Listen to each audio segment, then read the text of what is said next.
All right, Chaz, we are back for Barrel or Not, presented by Buell, BuellSurf.com. We love them. So much. Getting cold out there, David Lee Scales. It's 3-2 season already. I mean, 3-2 season already. Even though it's 90 degrees outside, the water is chilly. Exactly. So get your Buell at BuellSurf.com. Listener email came through. It said, women not confined to Sitzpinkler status. And the email says, for all the women envious of the lauded status of stand-up peeing, go to Amazon.com, spend $13. There is a product on there that allows you to stand while you pee. And notice it comes with directions so you don't pee backwards. Work. So this is a funnel-shaped device that allows a woman to stand up while peeing. Have you seen this before? I have not. I've purchased one in the past, a couple years ago. And they actually make disposable versions of this for concert goers. Because, you know, you go into a porta potty at a concert, the last thing you want to do is sit on that thing. But they make these little... Yeah, they make these little funnels, and the disposable ones, which I had not seen before, are made out of like a cardboard, essentially. Maybe like a little plastic lamination on the cardboard, and you could just throw it straight down into the... I don't know if you could throw it into the porta potty, but you could throw it away somewhere. But they also make silicone versions of it, which is what I've purchased in the past, which is $13. And yeah, it's a little cup, you hold it up and it funnels down, shoots out a little straw, boom. The problem, I suppose, with the silicone version is what do you do then after you exit the porta-john with the thing that's covered in urine? You could bring a sanitizer, like a hand sanitizer with you, or a little squirt bottle of water, and then it has a pouch that you put it in, and maybe you clean it at home later more thoroughly. And so this, when there's 2 or more steps to follow, it automatically goes into the no barrel category for me. If something is so, like, perfect, I see it. Like the disposable one, maybe. I could maybe get behind that. But at that point, just sit on the dirty porta potty thing. You're at least not like, yeah, there's a problem, but there's whatever. You sort that out. You've been sorting that out for years. Sorting out how to deal with this silicone thing you just peed in, now have to carry around, seems like an unnecessary bit of baggage. Because the only time, if you're out in the woods or whatever, women have no problem, like, ditching behind a rock and taking care of business. They don't need to stand. You can sitz-pinkle all day long. You don't need to sits your bottom on something to pinkle, right? So you're going no sits or no barrel for women standing while peeing. Yes, I'm going no barrel. I'm saying okay. There's too many steps. There's A, the step of buying something. There's B, the step of cleaning something. And even if there's not the step of cleaning something, there's the step of like throwing it away, where if you're having to go to that many steps, that is too many steps to wash over. Sure, it's uncleanly, but you're already doing something uncleanly. If you're like peeing in something, you're going to stuff in your bag. So that balances out. Now you're just wasting time and money. No barrel. Well, I will say I did purchase this product years ago, as I mentioned, and I don't think it's been used once. Did you buy it with intent to use? Yeah, I think we were going, actually specifically, I remember now. No, we were going to Zion, and we weren't going to be camping. Like, we had an Airbnb, but I just thought, we're going to be hiking the Narrows. There's going to be situations where we won't have access to a bathroom, so I'll grab this thing that I know about that I've seen on Amazon for Lauren, and then she can use it if needed. And I don't think that she ever even packed it for the trip. I think she had a laugh about it and was like, there's no chance. Yeah, because I think as much as a man is comfortable going behind a tree and stand pinkling, a woman is just as comfortable finding a rock and squat pinkling. Yeah. Interesting. I thought that this might be a revolutionary product that would shift all of kind of gender equality and optics and all that sort of stuff, but it really, you can't shift what's been set in stone. You know where you should send this if it's still unused, even if it's used once or twice. You could send it to Surf Equity. Surfequity.com, I think, would have great love and use for the stand pinkler for women. I mean, and for non-binary. Yeah, exactly. For everybody. In fact, I might be able to use this product and have better aim so that I can land it in the toilet rather than. All right. Well, anyways, this one. So I'm gonna save this other one. I'll save this other one for next week. Number two. Hey guys, writing from Ocean Beach, San Francisco. It's that time of year when the days get shorter, but the surf is pumping. So a super simple barrel or gnaw for you. Surfing past sunset until it's completely pitch black. Keep up the work, Neil J. Full barrel. If you're out there gradually, especially if if you're eating your carrots and keeping your eyes up to snuff, you can, if you're out there, if you just go paddle out in the dark, you're never going to adjust, right? It's hard yards. But if you're out there with enough sun and it slowly goes and it slowly goes, I feel you can keep it going till pretty good black and still see something, just with acclimating yourself, like the frog in boiling water. I'm going full barrel. I'm going hell no barrel, especially Ocean Beach. It's Great sharks. White Alley. It is true, but is it fact that great whites hunt at night, not in the day? Dude, I don't care when. when they normally hunt. One might be doing his schedule a little bit different today, and I don't want to be the one that he finds.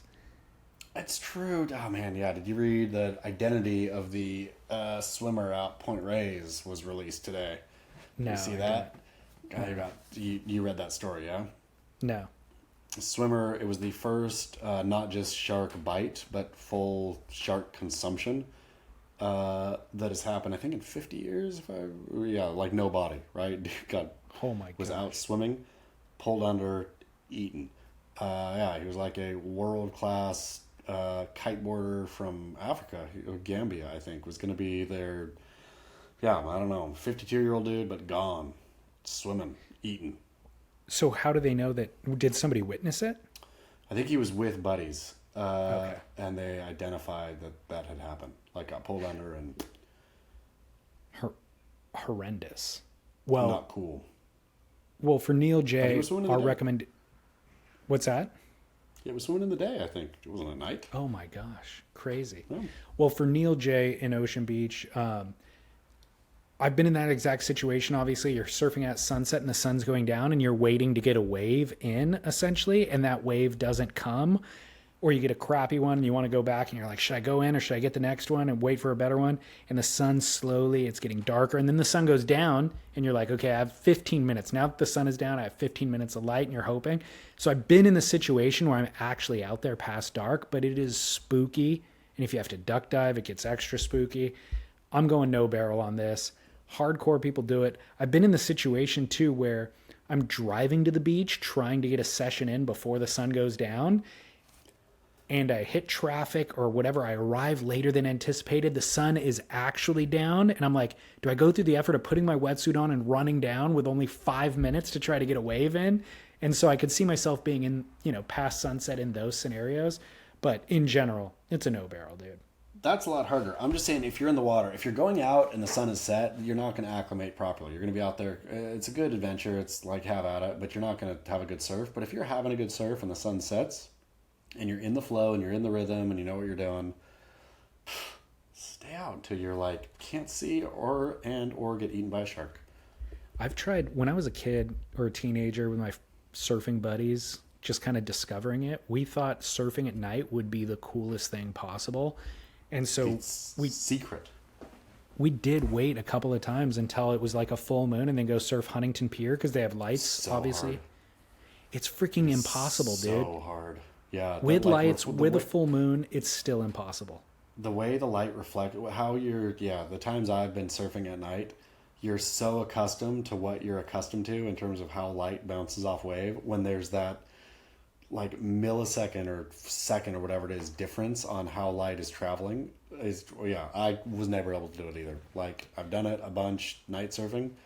I think I've only ever caught an accidental fun wave where I was like, ooh, what's happening? Well, the thing is, it's only light obviously right next to the pier. So the way the waves are approaching, you see something dark coming, but you don't know if it's going to break 20 feet out from you or 15 feet out from you. Whereas when it's daytime, you can make those adjustments and paddle out to it or paddle back in or whatever it is. And so you're just really, it's a game of chance and luck. And then once it does break, or if you do happen to get on it, there's no chance that you're timing your turn perfectly. Because again, all those shadows and the things that you normally rely on with the lighting are all gone.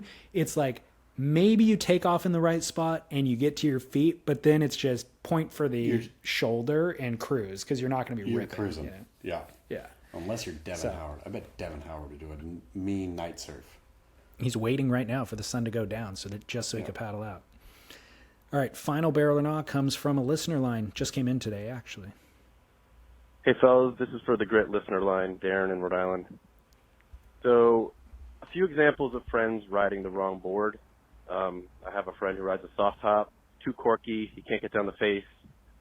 On beach break waves, he's always getting worked and hurt. Another friend riding too thinned out a board, too high performance, constantly missing waves, just ruining sessions, just not having fun. And lastly, I was visiting a friend and I borrowed a board. I was in San Diego and the guy's well off and his board was all beat to shit and he had plastic fins that totally bent when you turned and the board rode terribly. So, barrel or nah, having surfboard interventions with friends. What do you think? Keep up the work. Later, guys. You lead us off. So, Beryl, are you kidding?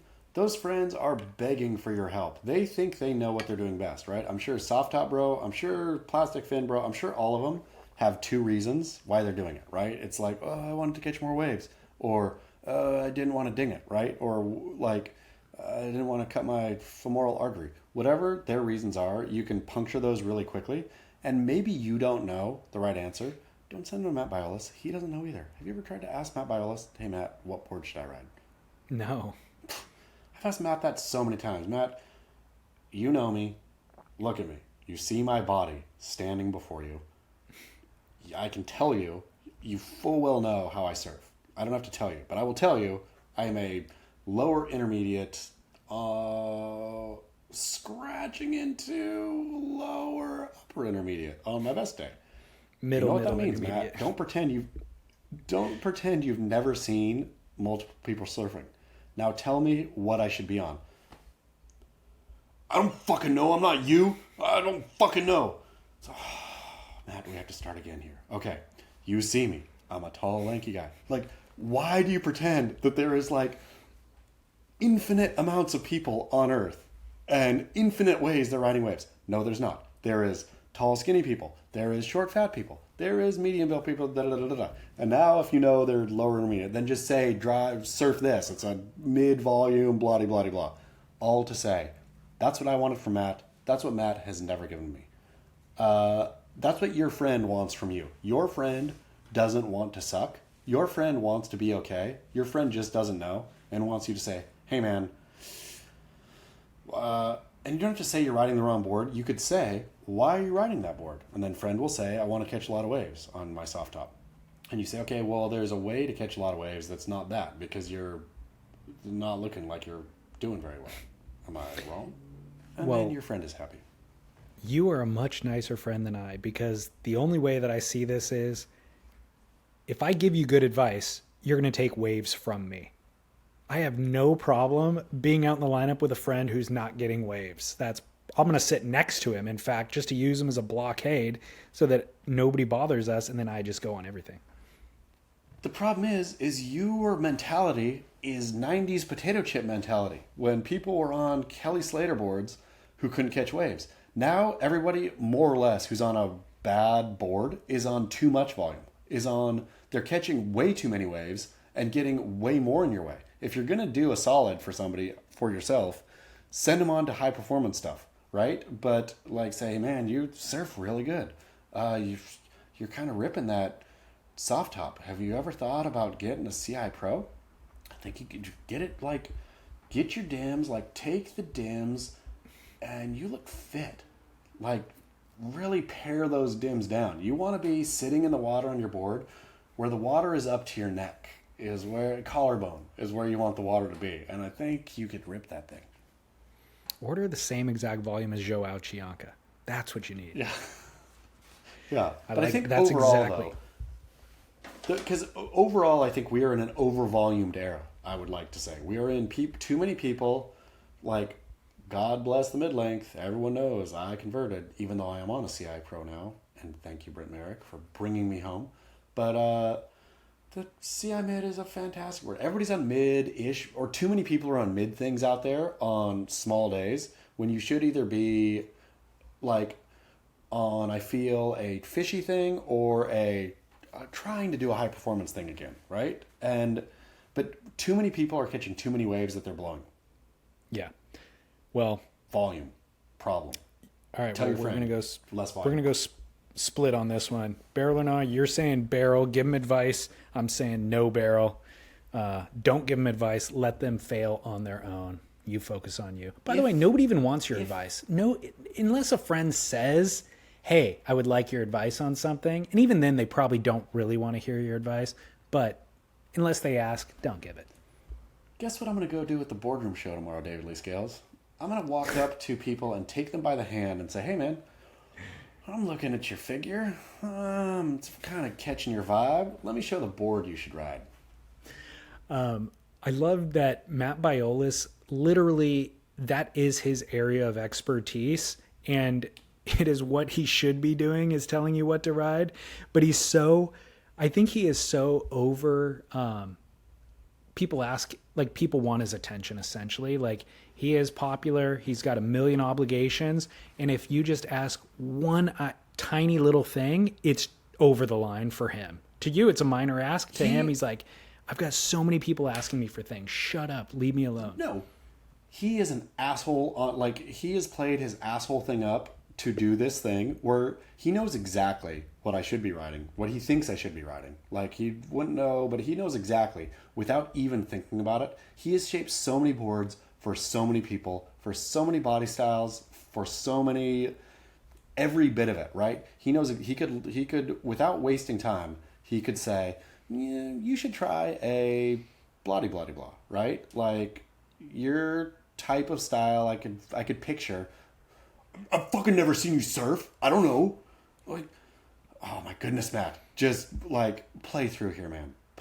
I've done this with him multiple times too. Of Matt, what board should I be riding? And he's not. We're in a conversation. It's not like he's wanting to get out of the conversation. It's all fun. Oh, I've never seen you surf. Okay, Matt. How many people? Like, is there infinite amount of surfing styles? Are there like a array of different categories of surfing that you have never seen before? Like, oh wow, no, Matt. You just like made your whole deal of being a dick, and I appreciate that. I suppose at the end. It's his persona. He has to live up to it now. Yeah. Except, man, he's really wrecking his persona with his like evolving soccer mom looks.